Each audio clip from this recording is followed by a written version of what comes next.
Guys, right now I have piles, and every time I cough, my butthole pains. I have the flu, so it's like I'm constantly coughing, and it pains down there when I cough.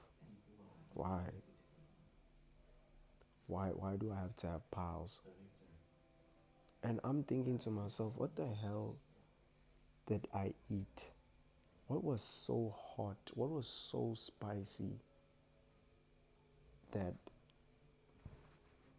I had to like develop piles, bro? Why? Why me? Right? Yes.